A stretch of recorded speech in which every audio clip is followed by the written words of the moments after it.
morning, students. Today we are going to discuss miscellaneous common error 6, and the very first question is my brother goes. My brother goes, यहाँ तक कोई error नहीं है. To the office 5 days week, यहाँ पर error है. ऐसा हम कह ही नहीं सकते कि 5 days week. 5 days week कहने का मतलब सप्ताह में 5 दिन, यानी प्रत्येक सप्ताह में 5 दिन.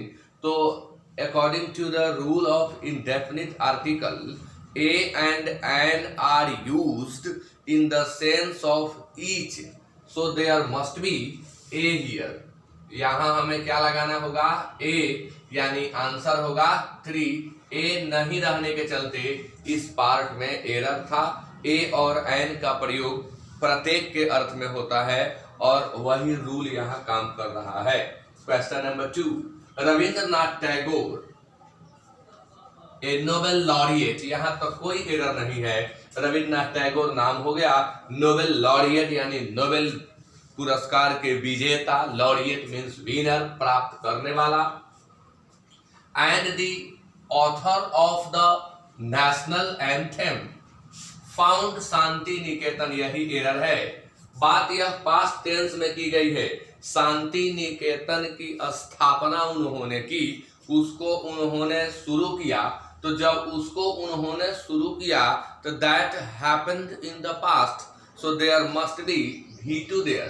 तो जब हम फाउंड का V2 लिखेंगे तो वहां होना चाहिए फाउंडेड, वहां होना चाहिए फाउंडेड. पास्ट टेंस की जरूरत है.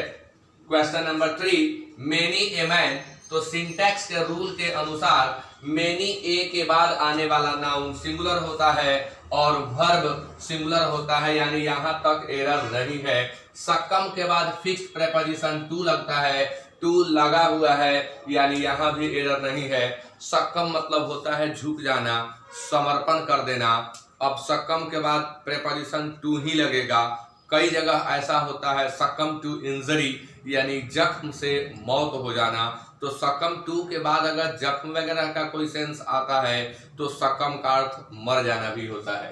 तो सक्कम के बाद टू लगता है, लगा हुआ है. दिस टेम्पटेशन, इस प्रलोभन के आगे, यानी इसमें कहीं एरर नहीं है.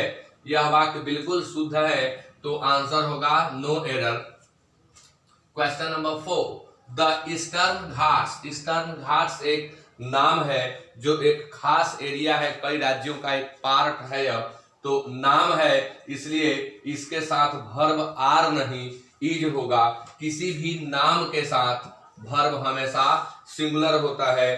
कुछ पुस्तकों के नाम हैं, कुछ कंट्रीज के नाम हैं जो सुनने में प्लुरल लगते हैं. जैसे यूनाइटेड स्टेट्स हम अगर कहते हैं तब भी हम आर का प्रयोग नहीं करते, हम इज का प्रयोग करते हैं. अगर पुस्तकों के नाम की बात करें तो गुलिवर्स ट्रैवल्स है. ट्रैवल्स प्लुरल लगता है लेकिन वो प्लुरल नहीं है क्योंकि वो नाम है, इसलिए वर्ब सिंगुलर होगा. अगर हम मूवी की बात करें, 3 इडियट्स, तो 3 Idiots is a movie, not are a movie.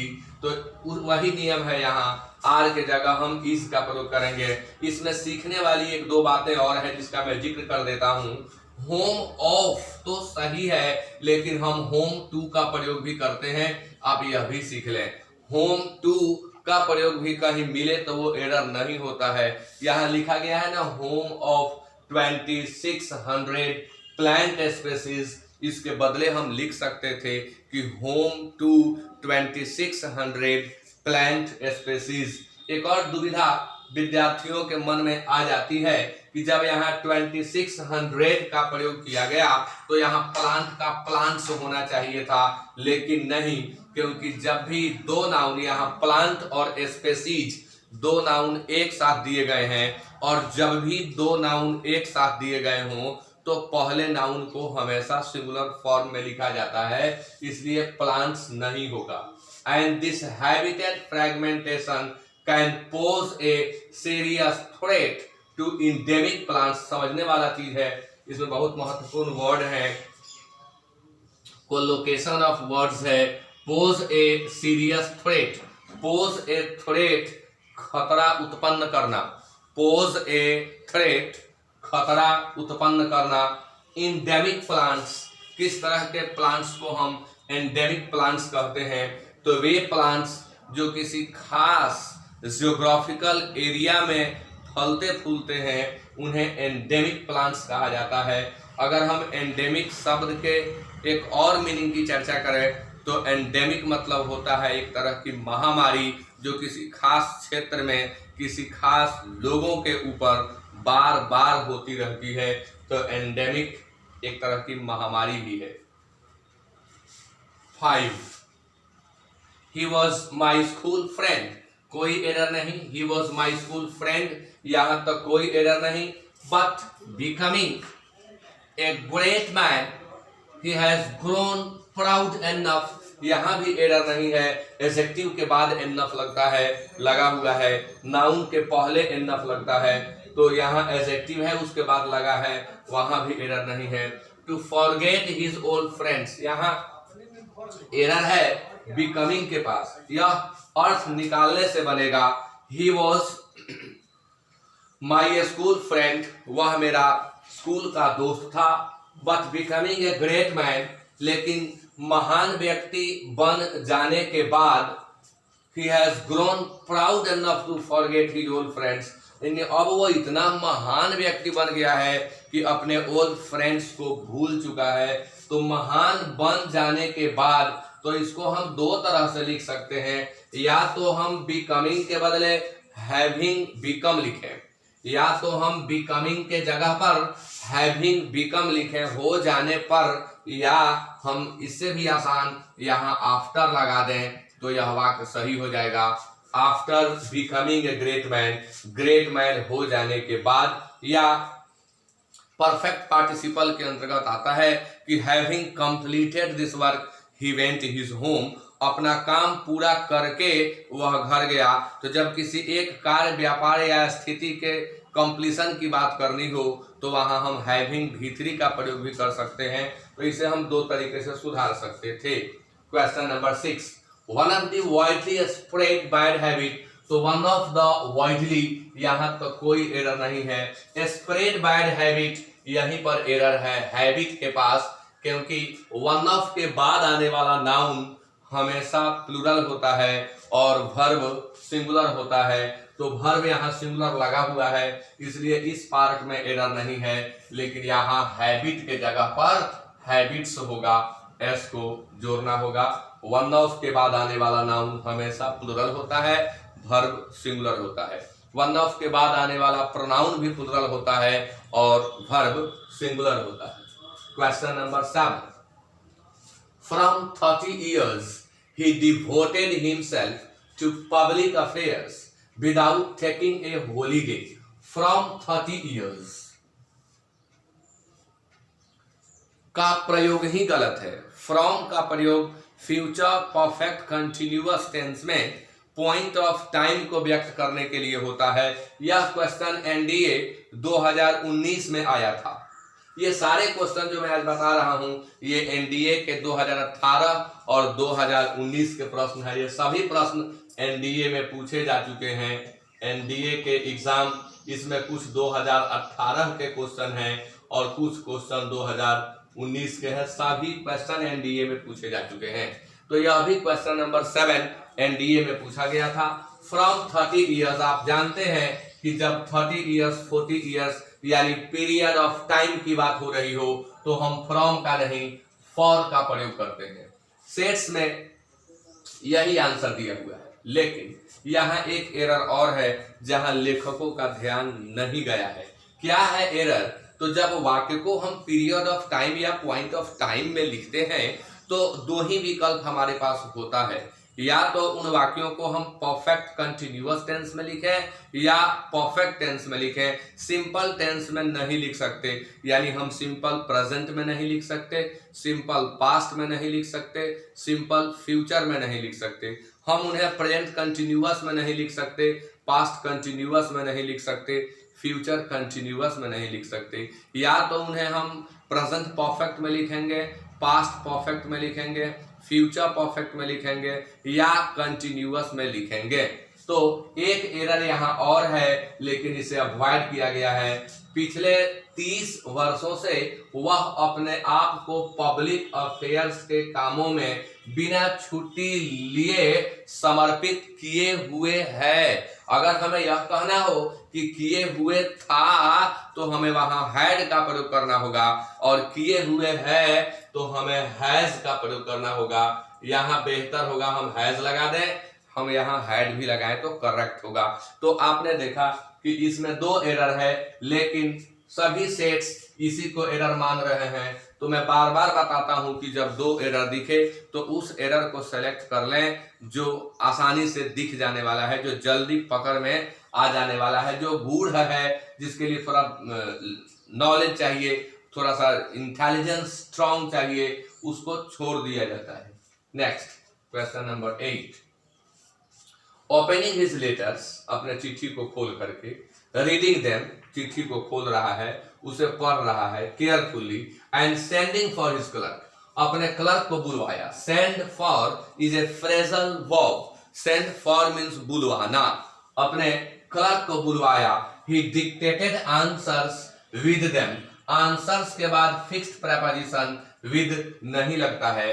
Answer to something होता है, नॉट आंसर विद समथिंग। तो यही यहां पर आंसर था। डिक्टेट मतलब होता है बोल कर लिखवाना।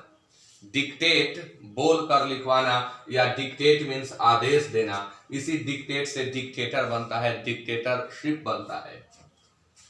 Question number 9। He asked whether either of the brothers were at home। आपको मालूम होगा either of, neither of, any one of, some one of, every one of, none of, one of के बाद आने वाला नाउन प्लूरल होता है जबकि वर्ब सिंगुलर होता है। इससे भी आसान है कि यदि वाक्य में सब्जेक्ट के स्थान पर each, every, either, neither, someone, no one, anyone, everyone, somebody, nobody, anybody, everybody, one या none दिखाई पड़े तो वर्ब आपका हमेशा सिंगुलर होगा। इसलिए यहाँ हम लोग वर के जगह पर was का प्रयोग करेंगे। Question number 10। Turbidity current. Turbidity सब टर्बिड से बना है। टर्बिड मीन्स कीचड़, टर्बिड मीन्स पंख। तो टर्बिडिटी मटमैलापन, पानी में कीचड़ की मात्रा को टर्बिडिटी कहते हैं। Turbidity current is a fast moving current. यहाँ तक कोई एरर नहीं है। अगर हम ग्रामर के एरर की बात करें तो यहाँ तक कोई एरर नहीं है। दैट यहाँ रिलेटिव प्रोनाउन का काम कर रहा है। करंट के लिए यहाँ हम दैट का प्रयोग किए हुए हैं। तो that sweeps down submarine canyons. जो सबमरीन कैनियंस को स्वीप डाउन कर देता है। कौन से कैनियंस? तो carrying sand and mud into the deep sea. वाक्य बिल्कुल शुद्ध है, इसमें कोई एरर नहीं है। Turbidity current is a fast moving current, कोई एरर नहीं। दैट के बाद स्वीप्स इसलिए लगा क्योंकि दैट के पहले का जो एंटीसीडेंट है वो करंट है। सबमरीन कैनियंस, कैनियंस मींस होता है valleys. Carrying sand and mud into the deep sea. Question number 11। If you lend Mohan a pen, he will lend it to someone else। यदि तुम मोहन को कोई कलम दोगे तो if वाला पार्ट सिंपल प्रेजेंट में है, इसलिए इसमें कोई एरर नहीं है। He will lend it to someone else, यहाँ भी कोई एरर नहीं है। if वाला पार्ट यानी जो कंडीशन को रखे हुए है वह सिंपल प्रेजेंट में है, और जो नेक्स्ट पार्ट है वो सिंपल फ्यूचर में है, यानी यहाँ तक एरर नहीं है। And never you will get it back, यहीं पर गलत है। ये फॉर्मेशन यहाँ और यहाँ गलत है, यानी आंसर होगा 3। कैसे यह गलत है? तो यहाँ एडवर्ब ऑफ फ्रीक्वेंसी के रूप में नेवर का प्रयोग हुआ है, और according to rule adverb of frequency के अंतर्गत वे शब्द आते हैं जो बारंबारता को दर्शाते हैं, जो कितनी बार का उत्तर देते हैं, जैसे never, sometimes, always, ever, 2 times, 3 times, 4 times, hardly, scarcely, rarely, no sooner और भी हैं। तो ऑलवेज, नेवर, समटाइम्स इत्यादि का प्रयोग जब भी हमें वाक्य में करना हो तो इसके लिए प्रॉपर रूल होता है। यदि वह वाक्य सब्जेक्ट और principal verb plus other word से बना हो, यदि वाक्य सब्जेक्ट, प्रिंसिपल वर्ब और अदर वर्ड से बना हो तो हम एडवर्ब ऑफ फ्रीक्वेंसी का प्रयोग इस जगह पर करते हैं। जैसे I never speak English, he never comes to me. अब दूसरा रूल है कि अगर सब्जेक्ट के बाद एक्सुलियरी वर्ब भी दिया हो और प्रिंसिपल वर्ब भी दिया हो, फिर अदर वर्ड्स दिया हो, तो हमें यहाँ एडवर्ब ऑफ फ्रीक्वेंसी का प्रयोग करना होता है। जैसे I have never gone there, he has always helped me, I have sometimes done this work. तो वही नियम यहाँ काम कर रहा है। नेवर गलत जगह पर लग गया, इसका सही आंसर होगा you will never get it back, you will never get it back. तो इसी के साथ यह सेशन समाप्त हो रहा है। ये सभी प्रश्न एनडीए एग्जामिनेशन में पूछे जा चुके हैं, मैंने सबकी चर्चा कर दी और आज का क्लास समाप्त होता है। Thank you very much.